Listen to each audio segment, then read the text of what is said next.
Assalamualaikum warahmatullahi wabarakatuh. Perkenalkan, nama saya Apriliani. Saya akan mempresentasikan mengenai media relation pada masa kritis.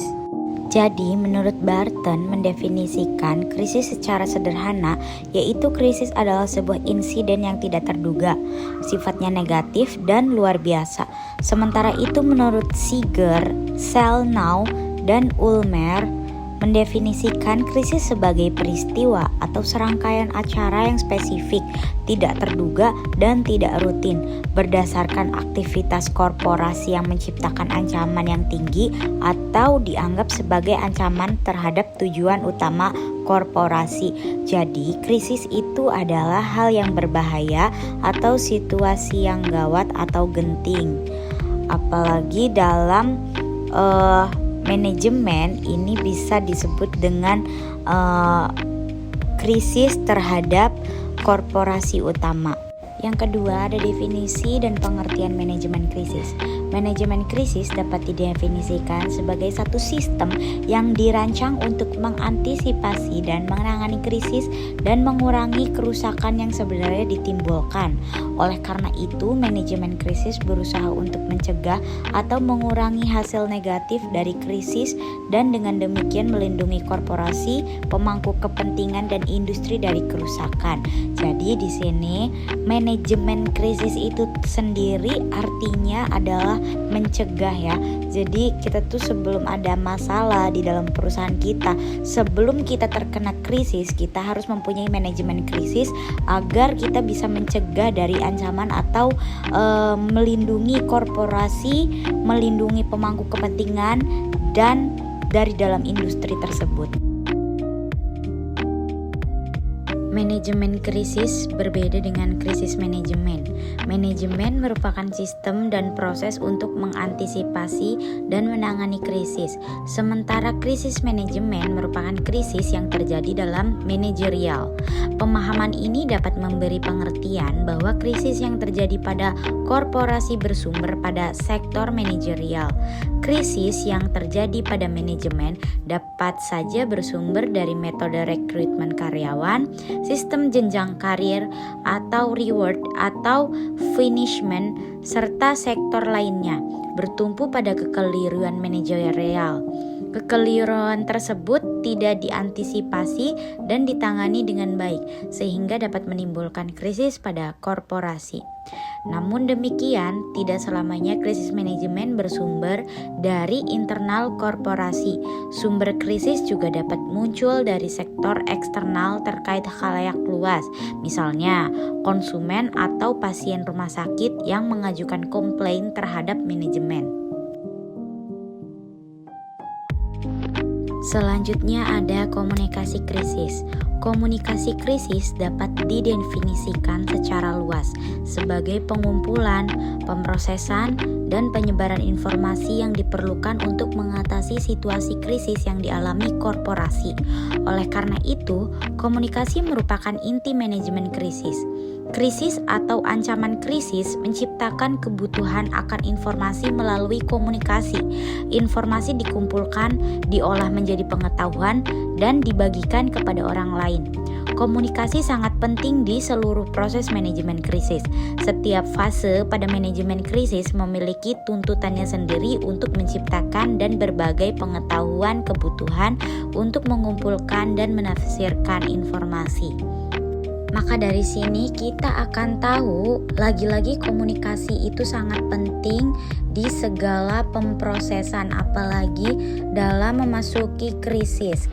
Karena pada masa krisis, komunikasi inilah yang akhirnya akan menjadi pemecah masalah. Pada fase ini, komunikasi krisis berkonsentrasi pada mencari dan mengurangi risiko.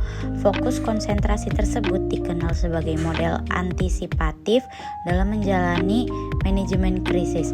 Pencegahan adalah prioritas utama untuk model antisipatif.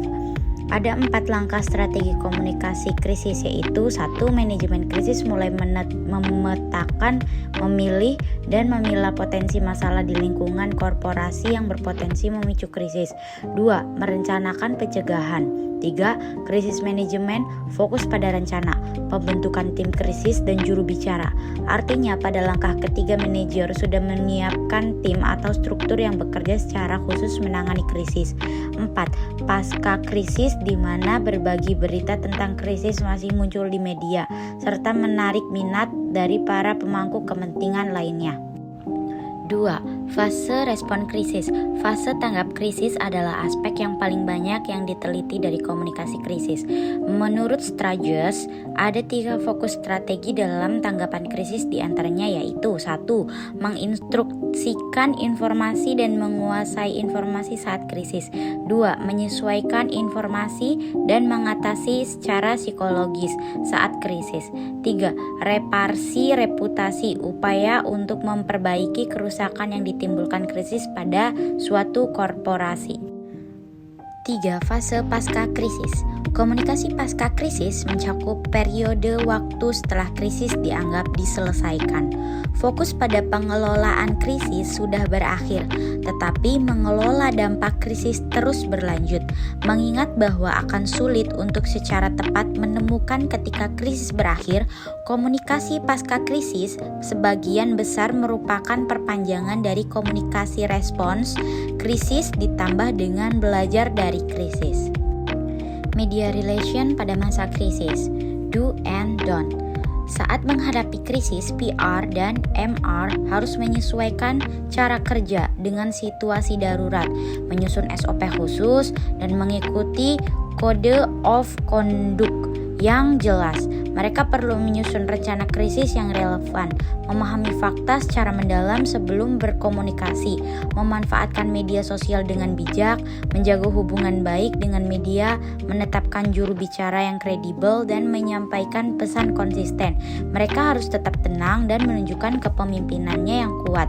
Hal yang tidak boleh dilakukan meliputi mengabaikan masalah, melupakan tim, menyinggung perasaan jurnalis atau khalayak, mengatakan tidak ada komentar, memberikan jawaban yang tidak jelas, menjanjikan solusi yang tidak mungkin, berspekulasi tanpa fakta, dan berbohong. Mengikuti panduan ini membantu PR dan MR mengelola komunikasi krisis dengan efektif, menjaga reputasi korporasi, dan mendapatkan dukungan publik. Artinya, seorang PR dalam masa krisis itu memang harus berhati-hati dalam melakukan atau berbicara. Kita tidak boleh tergesa-gesa atau panik saat menghadapi krisis pada korporasi. Kesimpulan, media relation pada masa krisis memerlukan pendekatan yang berbeda dari kondisi normal. Tim PR dan MR memang harus pada masa krisisnya, memang mereka harus sedang sibuk-sibuknya karena meluruskan sesuatu yang sudah krisis, menyusun rencana manajemen krisis agar semuanya berjalan kembali normal. Lalu, selain itu penting bagi mereka untuk tetap tenang, menunjukkan kepemimpinannya yang kuat agar tetap terlihat berwibawa di depan publik, dan publik pun mempercayai komunikasi keserbawajahan dari PR atau MR. Mungkin itu saja yang bisa saya sampaikan mengenai manajemen krisis dan komunikasi krisis pada media relation. Kurang lebihnya mohon maaf. Wassalamualaikum warahmatullahi wabarakatuh.